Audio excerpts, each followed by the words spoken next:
ওই ব্যালকনিতে আজও এখনো আজকের ডেট অবধি দুটো ফাঁসির দড়ি ঝুলছে। এখনো সেটা আছে, ফাঁসির দড়ি ঝুলছে এখনো ঝুলছে। ওখানে দুটো মেয়েকে ফাঁসি দিয়ে দিয়েছিল, মানে ভোরের আলো ফোটার আগে ভূতেরাও বাড়ি ফিরে যাবে, তার আগে কিন্তু আমরা ভূত নিয়ে আলোচনা করছি। বলছি আরেকটা কি বলছিলে? আরেকটা হচ্ছে ওটা পুরীর কেস আছে। আমি তখন গ্রিন লাইনে কলকাতা পুরী ডিউটি করতাম। তো আমাদের পুরীতে যেখানে রুমটা আছে তার পাশে একটা 5 তলার মতো একটা অ্যাপার্টমেন্ট আছে। আচ্ছা, 5 তলা বিল্ডিং আছে। আমি প্রথম তো জানতাম না, নতুন নতুন পুরী ডিউটি গেছি। তখন আমাদের রুমের জানলা থেকে ওই বিল্ডিংটা পুরো দেখা যায়। তো ওই রুমের বিল্ডিংটা দেখা যায়, ওই রুমের 4 তলা যে ব্যালকনিটা আছে না, ওই ব্যালকনিতে আজও এখনো আজকের ডেট অবধি দুটো ফাঁসির দড়ি ঝুলছে।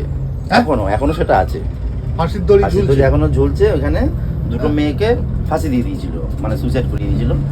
অ্যাকচুয়ালি সুইসাইড না, শুনেছিলাম কিছু লোকজন নিয়ে গিয়ে রেপ করে ওদেরকে সুইসাইড করে দিয়েছে। আচ্ছা, ফাঁসিতে ঝুলিয়ে দিয়েছে এই কেসগুলো। তো এখন ওই বাড়ি পুরোটাই সিল, এবং এখনো ওটা বলছে পুরীর মাসির বাড়ির সাথেই। আচ্ছা, এখন ওইখানে ওই দুটো মেয়ের ছায়া দেখতে পায় অনেকে। তারপর আর ওই বাড়ির সামনে কেউ যায় না, পুরো বাড়িটাই সিল আছে। মানে সেই আজকের আপনার 25 নভেম্বর 2025-এও আজকের ডেটেও সেই বাসের দড়িগুলো এখনো ওই বিল্ডিংয়ে ঝুলে আছে। বলছি তুমি তো ওখানে গিয়েছিলে নাকি? হ্যাঁ, আমরা ডিউটি যেতাম, ওর পাশে আমাদের রুম ছিল। কোনো অনুভব করেছিলে?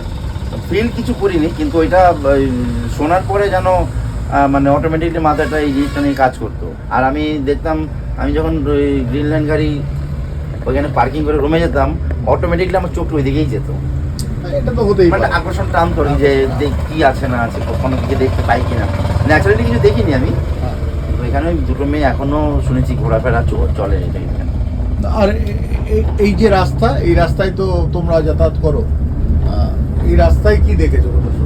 বেশ কিছুদিন আগে ওই কানকি বলে একটা জায়গা আছে এখানে, কিষানগঞ্জ যাওয়ার আগে পরে, এটা ওইখানে একটা WBTC একটা গাড়ি অ্যাক্সিডেন্ট করেছিল।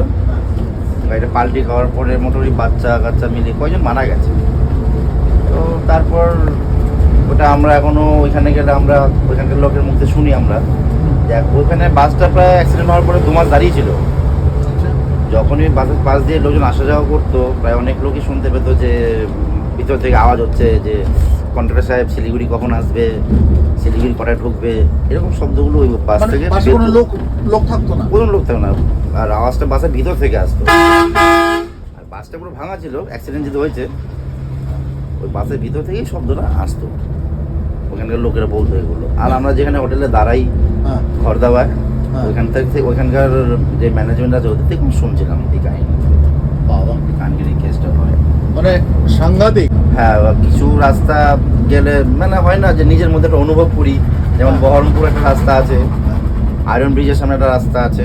এই রাস্তাগুলোতে গেলে যেমন মনে হয় শরীরটা একটু ঝাঁক দিয়ে উঠে, একটা অন্যরকম ফিল করি যে না শরীরটা ঠান্ডা হাওয়া পেয়ে গেল। রাত্রেবেলা যেতে গিয়ে ভৌতিক বিষয়ে ভূতের চিন্তা এগুলো তো আসেই, আর এই গল্পগুলো শুনতে ভালো লাগে, কিন্তু যদি চোখে দেখেন তখন কিন্তু এখন অন্যরকম লাগে। কেমন?